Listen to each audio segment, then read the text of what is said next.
Good morning. I want to thank everybody for coming here today.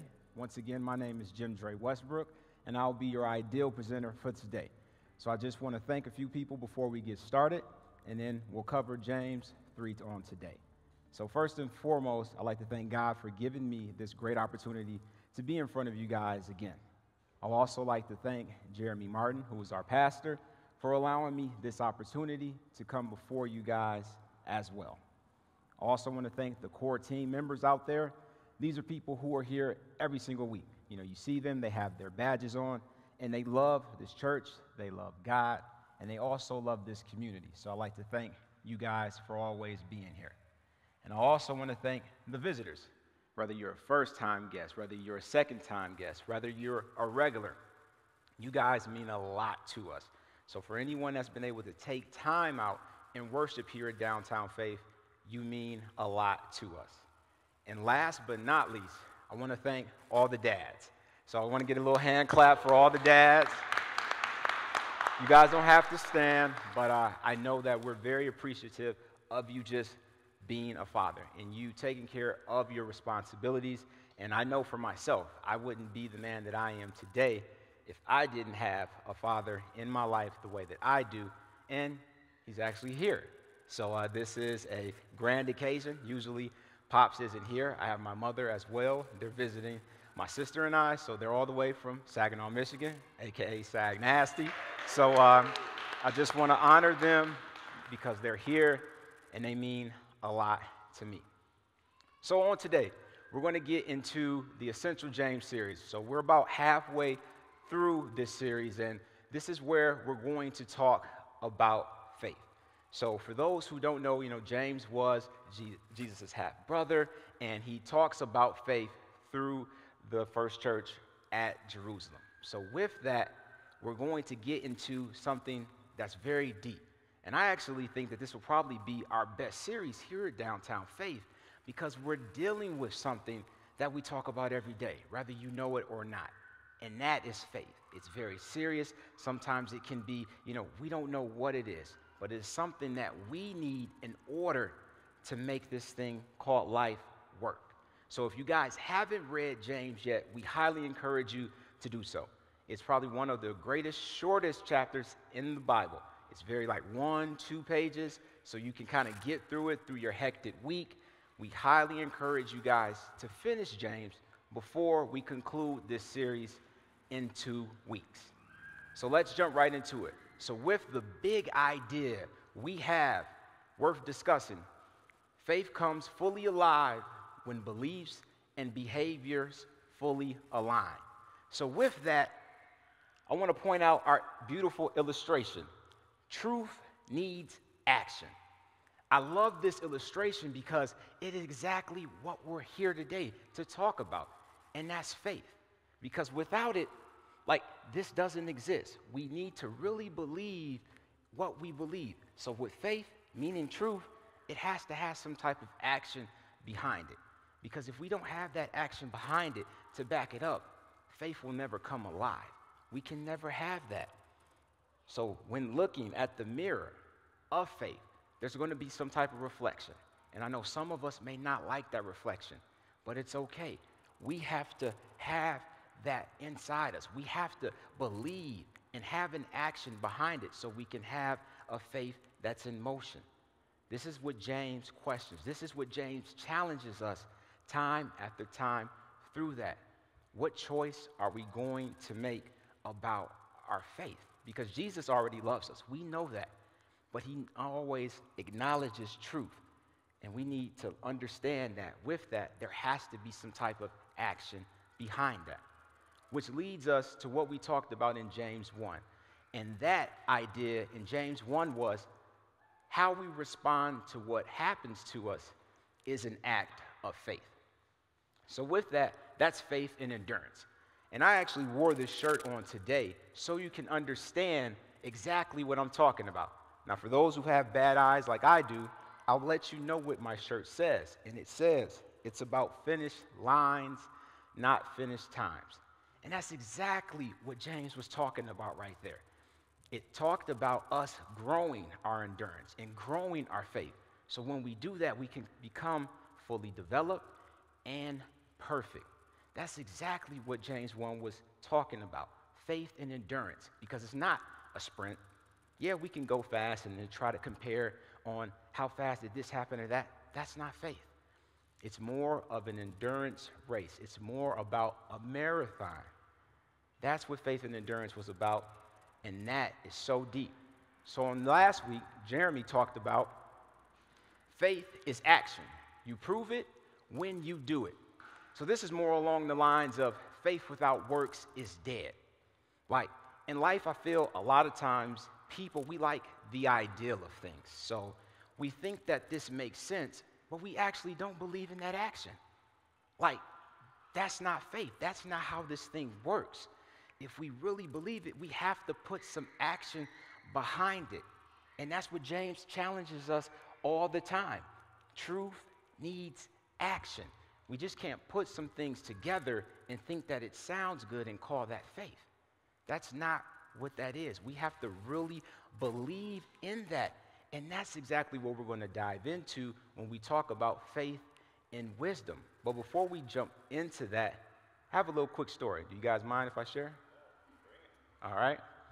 So since it's Father's Day, here's a picture. Now, I know that guy looks like me, but it's not me. I'm this little guy right here. And I tried to get a picture that, showed me maybe about 2 or 3, but I think my family, we stopped taking pictures for whatever reason. So it would have been this picture or me graduating from college. So I went with the baby picture to kind of, kick it to you guys so you understand what I'm talking about. So growing up, my dad had these sayings, and a lot of cool sayings, and I remembered a lot of them. And I actually still live by a few of them every single day. And I'm not just talking about the sayings like, go do your homework, take the trash out, go to bed, not that type of stuff. He kicked some knowledge to me, and he always said, big don't spell bad. So I want you guys to say that with me. Big don't spell bad. Now with that, I'm 5'7", so I know it may appear that I'm taller than what I am right now, but I'm really 5'7". I'm blessed to be 5'7" because my folks are here, and I'm actually the tallest person in my family. My mom wears heels, maybe not, but without heels, I'm actually the tallest person. I like big don't spell bad because my pops always told me that faith doesn't determine, when your height doesn't determine your faith. Your height doesn't determine your heart. So being 5'7" doesn't mean that I'm lacking in other areas. Doesn't mean that people who are taller than me have more faith than me, that have more heart than me. It's almost like the David and Goliath story. So that always resonated with me when I was younger and still does that to this day. So that saying that my dad said was fairly simple, but it also was very wise because it makes sense. I have to actually believe that truth and put forth that action and understand because I may be shorter, that doesn't mean that I can't do certain things. Just because I'm shorter doesn't mean I don't have a heart of someone, of a giant. So yes, very simple, but it was wise. So then I asked myself that question, how can I get that wisdom? How can I learn to get wisdom like that? How can we all? And that's the question that James challenged us with every time. He wants us to find that wisdom. And I believe that wisdom comes from God. And we'll jump into chapter 3 and learn a little bit more on how we can get that wisdom that he has for all of us. So when we go into the text, we're actually going to be coming from James 3:13 through 18. We're going to start with 13 and 15 and then jump to 17 and 18. So verse 13 reads, "If you were wise and understand God's ways, prove it by living an honorable life, doing good works with the humility that comes from wisdom. But if you are bitterly jealous and there is selfish ambition in your heart, don't cover it up with the truth by boasting and lying. For jealousy and selfishness are not God's kind of wisdom. Such things are earthly, unspiritual, and demonic." Now that's a lot. James says a lot, but right from the jump, he challenges us and he says, prove it. Prove your faith. Prove that you actually want God's way, which is wisdom. He said that right in the text. We can get it if we're honorable, if we do good works, if we're humble. This is how we can get wisdom. So it's almost like in the Matrix, if we've seen the movie. You got the red pill, you got the blue pill. You have choices in life. He gives us, this is how you can get it from God's way. But if you want it another way, if you're jealous, if there's bitterness, he says, don't put up a front. We have a lot of people who are fronting as if you want goodness and you want grace and you want all these good things for a lot of people.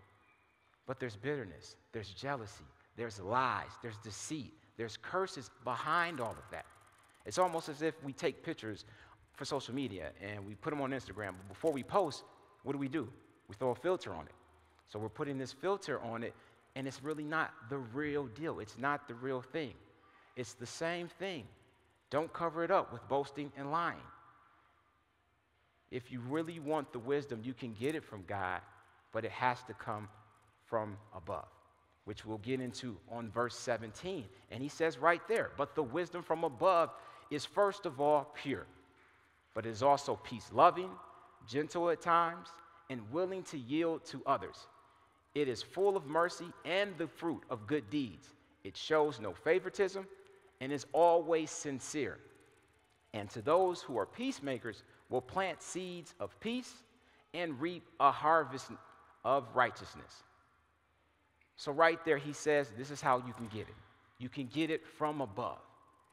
If you work and you try to get the worldly wisdom, that is very easy for us to all get. It's natural. It's earthly. It comes as if we look right at each other, through each other, down on each other. Worldly wisdom. But if we want heavenly wisdom in which we can get, we got to start looking up. And that's how we can get that. So going back to those choices, James challenges us throughout this. Truth needs action. And we have to look ourselves in that mirror and decide which truth do we want. We have the worldly wisdom, yeah, but which one do we really want? And that comes from above. It's great, it's loving, it's caring, it's all these great things that we have in front of us. We just have to have just a little faith and believe what we say to get that kind of wisdom. So I got a little chart for you guys right here where it really breaks down what I just talked about. So you have worldly wisdom versus your heavenly wisdom. So I'll work through this real quick. So you have your origin, as I talked about, with worldly wisdom. Below, it's earthly, it's natural. Your motivation, you could be bitter, jealous, selfish ambition. With your attitude, arrogant. So a lot of people could talk, spread rumors, say bad things about you. Your words, action, boasting, lies, throwing those filters on everything. And the result and the fruit of that is disorder. Every evil practice, destruction, and cursing. And we'll get back to the cursing, so hold that thought. But with heavenly wisdom, it comes from above.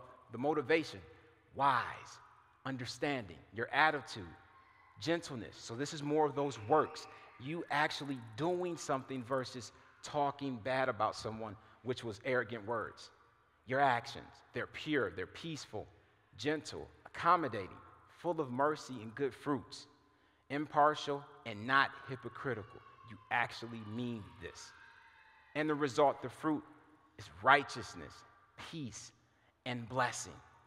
So on the one hand, with worldly wisdom, you have where all of that stuff that I'd say is pretty easy for us to do. We go through things in life, and that seems that it's more attainable than looking above and getting what we really want in life.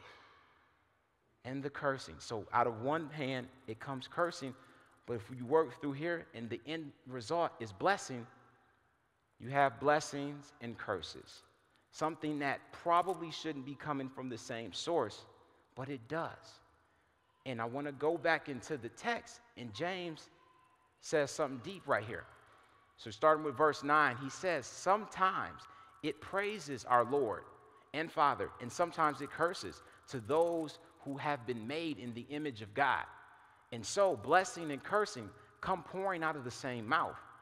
Surely, my brothers and sisters, this is not right. Now with this, he's basically saying if we're really about it, if we really want this heavenly wisdom, we shouldn't be cursing and blessing coming out of the same mouth. If you dig deeper into the text, he gives an example of like a well and a water, and it gushing out, and it's doing fresh water, bitter water. So put it to you like, it's almost like if you tried to take a shower using the toilet. Doesn't make sense, right? I'm pretty sure you could try to make that work. You know, they both have water, but they both have different purposes. They intended to do different things. So that ain't right, right? It's not. And that's what James is kicking to us all the time. Truth needs action. This is what this whole thing is about. The choices that we want to make and have to make. We can't have it both ways. But we have to start somewhere and look ourselves in the mirror to really want that true wisdom. So with faith, it's only going to work if we put in some work and understand that it can't just be words. We have to actually believe in what we say. That's how faith can happen, and that's how we can actually get wisdom. So I have a quote here that kind of breaks down faith, I think, pretty well. And it's by Tom Fay. The quote says, "But the key to understanding the role of faith is this. Faith is the only mechanism that gives us the peace and joy in our heart and the closeness to our loving God." That's faith. This quote talks about all that heavenly wisdom that I described on the previous slide. Peace, joy, your heart, getting closer to God. Movement. That's the only way we're going to get closer to God, is if we trust and we have some faith. And that's how we're going to get this wisdom. We can get it one way, and that's worldly. Very easy, accessible. We could do it with our eyes closed. But is that exactly what we want to do? Is that exactly what he wants from us? As I talked about, having those choices, looking at people, looking down at people, looking through people, judgment, worldly wisdom. But if we change our vantage point and actually look up, look to him, and get all these things that this is talking about, I believe we can get the wisdom in which all of us are here to get here on this earth. So that brings us to the idea worth discussing today. And it's right here. Faith speaks louder than words. It is the only way to gain God's wisdom. Our faith has to speak louder than our words. We all have mouths. We all can say something. But our faith can make a stronger statement. It is how we respond when we have truth and it has action behind it. We can talk a lot of smack. We can talk that we're really about something. But God wants us to be about him. And we can come to him if we have that heavenly wisdom. If it's about loving, caring, mercy, grace, all of that goodness, we can get that blessing. But our faith has to speak louder than our words. So that's the question that I have for you, myself, and all of us. Will you allow your faith to speak louder than your words? If we do that, we're going to get all the answers and all the wisdom that we'll ever need. Will it be easy? No, because we're going to have to face ourselves every single day and face him. But we have a great opportunity to do so and to get that wisdom every single day. Can it speak louder than words? Can we put some motion behind it when we look ourselves in the mirror through faith? I believe that answer is yes.